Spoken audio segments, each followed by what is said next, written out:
Okay. Good morning. Try again. Good morning. Let's try that again. Good morning.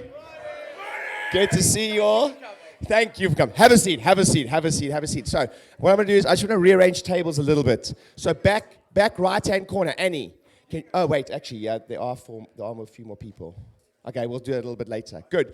Did you guys have a good day yesterday? Did you have a good night? You didn't have a good night? Good. Okay, everyone stand up for me, please. Stand up. Grab your workbooks from yesterday.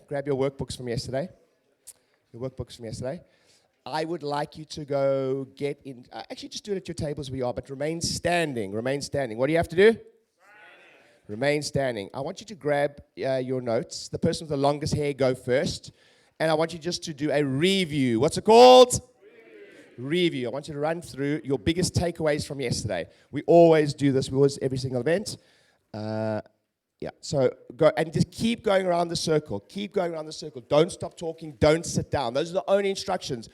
All I want you to do is look at your book, say something that either Dr. John said, that I said, that some takeaway you had, Holly, and share it with the group. Okay, person with the longest hair, go first. Remain standing with energy, and go. Okay, begin finishing up, and stop. Please give someone at your table a high five. Say you're awesome. Okay, good job.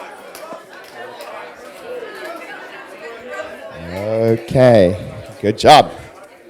Let's see if that looks pretty good. I think that's pretty good, eh, Josh? Oh, that's better. These make a big difference. Okay, good. Okay, cool. Let's take a couple shares. A big aha from yesterday. Who's got something they want to share with us? Or win? Donald or anyone who's got a big aha for us. A big aha or a win. Don't fuck it up. Don't. Everyone say, don't mess it up. Oh, don't do that. I know. Don't do that. I know. Don't do that. I actually wanted to stop swearing as much on stage. I know. I'm going to try. I'm not going to say it's going to be successful. I'm going to try. Okay, just shout it out. Cindy shared the pain she had from when you went through websites. What was the pain, Pete? Cindy shared the pain from when you guys called the websites. Wait, try one. There's music on these ones. There you go. Good job. Yeah. Yeah, so it definitely had the desired effect. I had about 15 text messages and one patient encounter from Cindy saying, Ryan's going through our websites, oh fuck. But it was interesting because I knew in the room whose websites had broken links, you know. But it was more interesting for me that almost none of them I had to go tell. All the people that had broken links knew it. They kind of knew. What I mean by that is, like, not everyone quickly went and opted into their website. But I felt like the people who did have broken links had an inkling, and they went and quickly did it. So I was watching, and I was like, and she quickly went and opted in, and I was watching her furiously on her phone. So I feel like there was almost like a gut feeling in the room, like, I think there could be some mess there, you know? And then people went and checked it. Almost no one in the room that had a broken link, I had to come and tell. You came and told me. Everyone say, trust myself. You know, and also one other thing, you know what I think is sometimes in business, if we do go a bit deeper and we ask our team more questions, I think internally, maybe I'm only speaking for myself here, so let me project this on you. But at one point in my career, it was like, I don't want to be anal or pedantic or I don't want, you know, they're gonna think I'm being overboard. No, you're not being overboard. You're more than likely right. You guys with me, yes? It's like, you know, when you're like, I know I should ask them whether they're following up with the leads, or I know I should ask them if we've opted on the thing, but I think they've got it. Normally, I think they've got it is, you know what to say about assumption, eh? Assumption makes an ass out of you and? Hey. Yeah. So anyway, give Peter a round of applause. Give me another one. Aha, win. Go for it, Danny. Give Danny a power clap. Ready. Good job. So Danny. I really liked when you're water, nothing can attack you. Okay, very good. To me, that was about being in flow. Very good, very good. Let's get another one. Done. Give a 2 clap. Ready.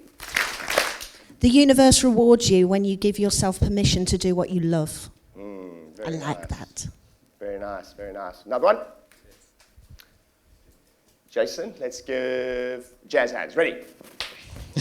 So your energy comes from taking the lowest priority items and creating a job description and just rising into the highest priority items for you, and that sets you free.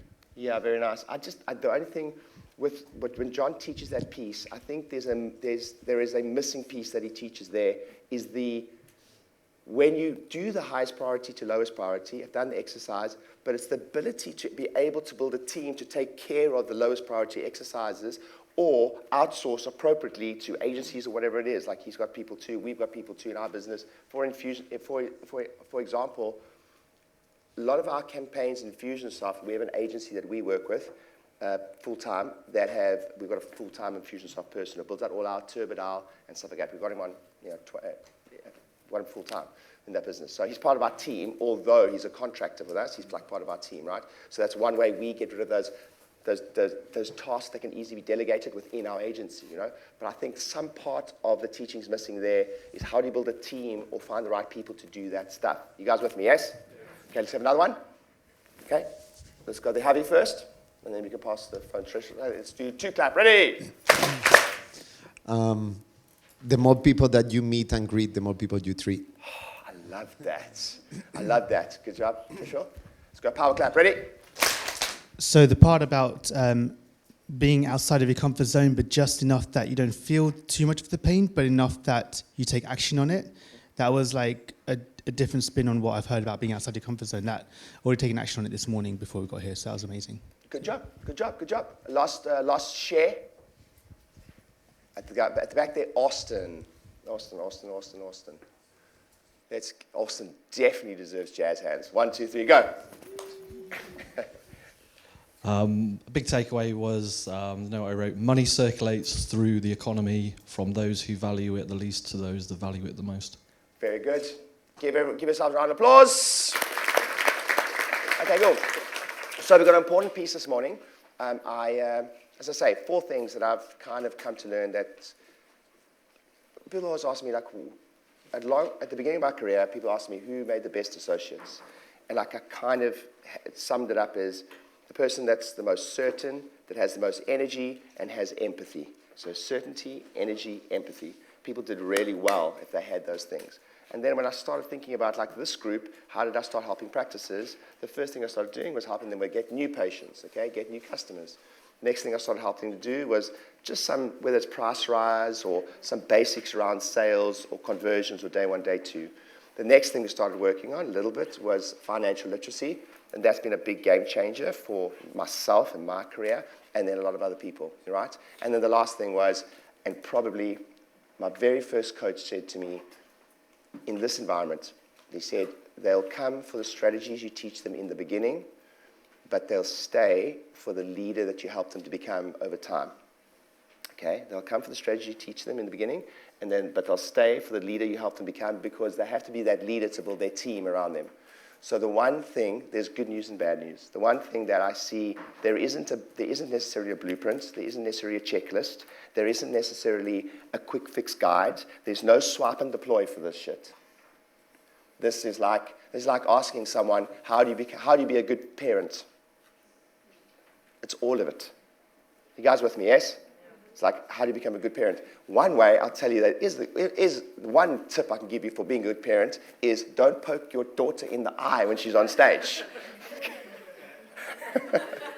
So we're going to cover that today. So I read how many of you read this book? How many have not read this book, rather? Leadership, One-Minute Manager, but not the One-Minute Manager, the Situational Leadership.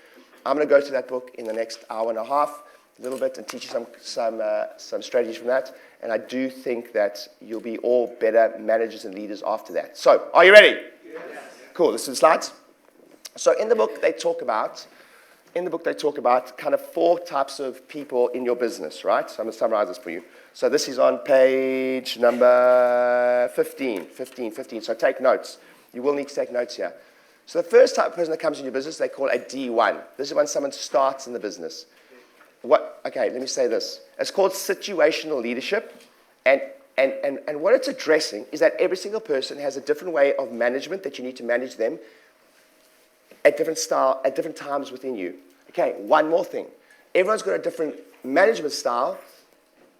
You can manage one person as if they're a D1 in one aspect of the business, but that same person needs to be managed as a D3 in another aspect of the business. So, for example, let's talk about Eamon, who's come to join us in this business. So she is a journalist background by trade. You know, she's a copywriter, etc. When it comes to her joining the business, she's a D1. She's a D1, but her skill set of writing, she's like a D3/D4. It's going to make sense in a moment. So D1, when somebody joins the business, are they full of energy? Yes or yes? Yes. Are they eager to impress? Yes. Of course they are.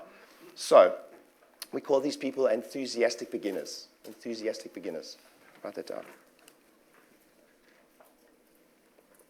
Right, they come to the business, they're enthusiastic beginners, right? That means they are low competence, but very high commitment or enthusiasm. They need this is how you manage a D1. Direct feedback, direct frequent feedback. Lots of interaction and supervision to develop competence. They need lots of direct feedback. Let me be clear, in this section, we are not trying to, at this stage, engage them into their finding out their ideas. In this section, I'm going to talk about the language around this in a moment, but these people just need to hear, here's what to do. What do they need to hear? Here's what to do. Here's what to do. And we're going to meet often, and I'm going to teach you how to do it. That's what direct, frequent feedback means, okay? Once they start the business, they go through this phase.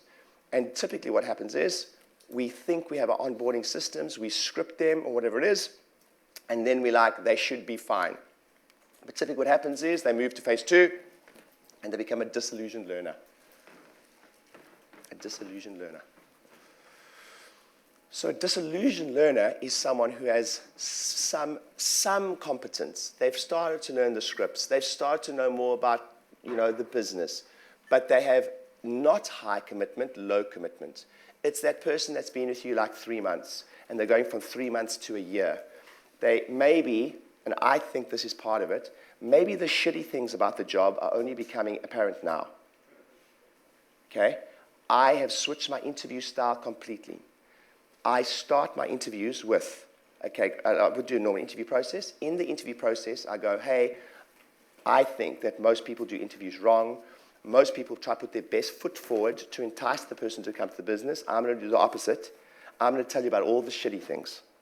And they're not shitty, but I think I just need to address them. For example, in this business, everyone says they want to be part of events. And I will say to them, are you sure? Because events is how many of you worked in events before? Like, you're the first one to arrive, you're the last one to leave. I might saunter in 15 minutes before, you've been here like for 2 hours already. That's going to piss you off. But I just want you to know, like, I'm on stage for 9 hours, so are you going to be okay with that? Sometimes the hotels only give us access to the venue. I'm telling them all this, right? The hotels only give us access to the venue at 8 to 10 o'clock at night. That means setup could finish at 2 in the morning. Ooh, I didn't realize that. I said, yeah. Like, have you told your partner you're going into events? Have you told your partner exactly what events means? Oh, and you 99% of the time you're going to sleep at the hotel. I had someone this week. They were like, ooh, how many nights? Now, when she starts asking me, ooh, how many nights? What do I start thinking? Beep, beep, beep, beep.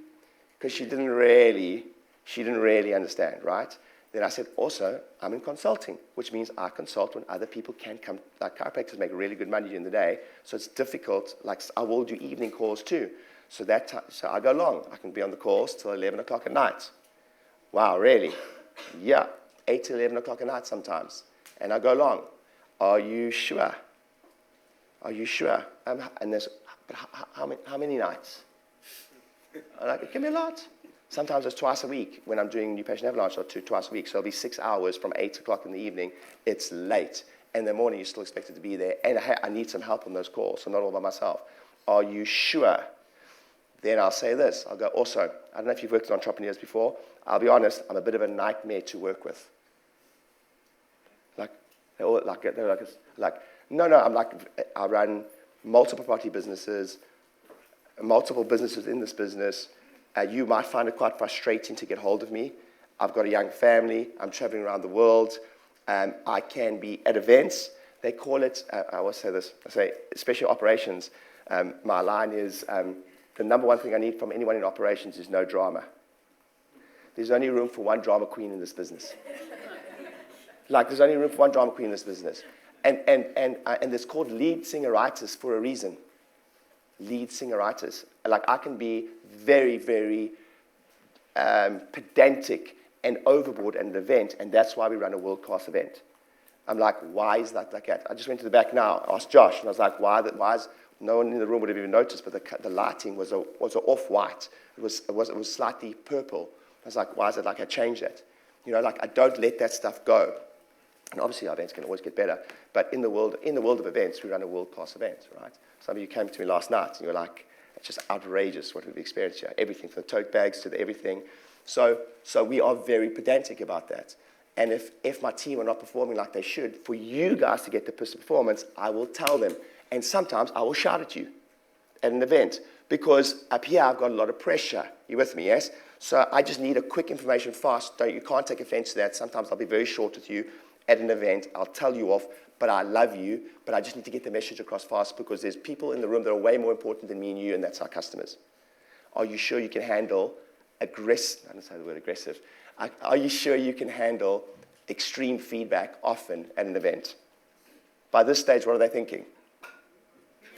Dane's like, yeah, exactly. They're like, but some of them go, no, that sounds really good. I really appreciate your honesty.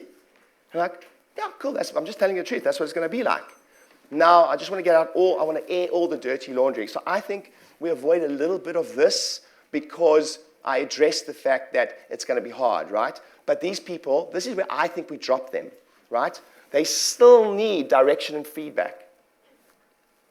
They're not done. By the way, owners, this is not your gig, by the way. Of course, it's your gig too. But I'm saying is why other people should be writing this down in the team is if you're a practice manager, if you're a CA, like for example, when Kelly joined, Megan took on looking after Kelly. And I know for a fact, Kelly sits next to Megan every single day. I know just by sheer osmosis that there's likelihood of this happening by having that onboarding process, right? The less likelihood of Kelly feeling overwhelmed. She's going to feel overwhelmed at times because it's a new gig.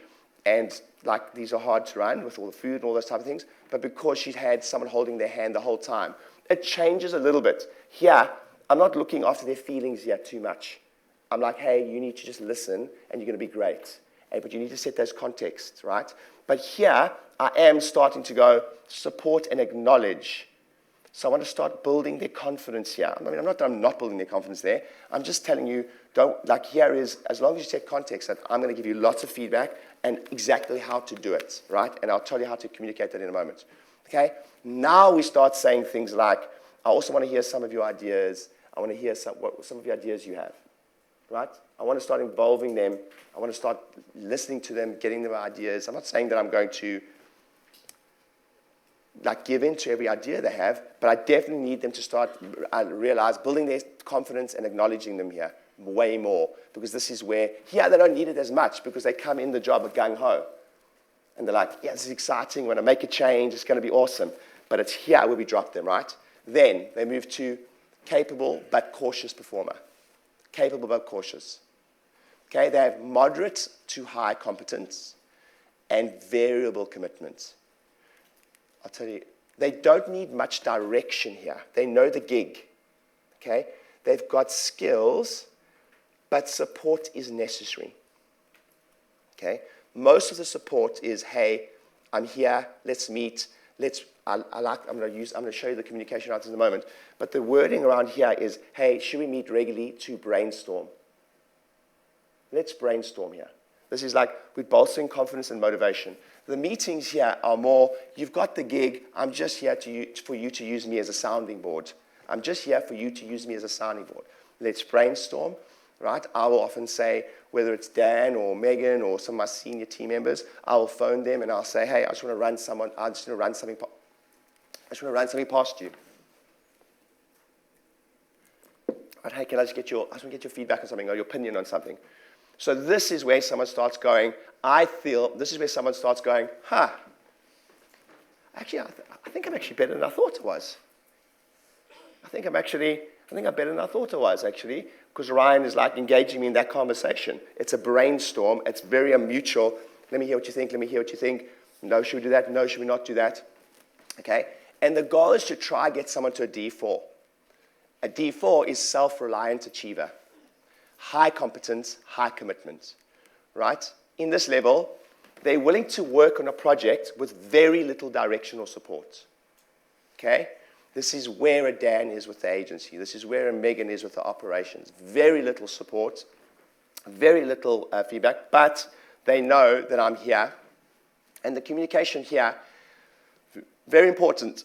My people who are on D4s in the business, if I could add another one here, I'm addressing it in a moment, but this is typically, for this to work well, it's still a D4's responsibility to say, I've got it, but I just wanted to keep you in the loop. I've got it, but that meeting is more, I'm keeping you in the loop, right? I'm keeping you in the loop. I've got it, but I'm keeping you in the loop. So my D4s, that's the only time I've ever kind of had knocked heads with my D4s in my business, is when they don't communicate, hey, I've got it, because they've got it. But the business owner, how many of you ever either been in the shower or lying in bed at night, and you've thought of something that you hope is being done in the business, you think it's pretty much being done, but you'd sleep a whole lot better if someone said to you, hey, I just want to let you know I did that thing. How many of you guys want to talk about? That's all we're talking about. It's like, hey, we just need someone to let us know that they've got it. Hey, just letting you know, I did phone so-and-so, I did get those people booked, I did follow up on that lead. Are you guys all with me, yes? Okay, cool. 30 seconds at your table. Just quickly talk about your teams a little bit. Who do you think's the D1? Who do you think's the D2? Who do you think's the D3? Who do you think's the D4 in your business? And go, go, go, go, go, go, go, go.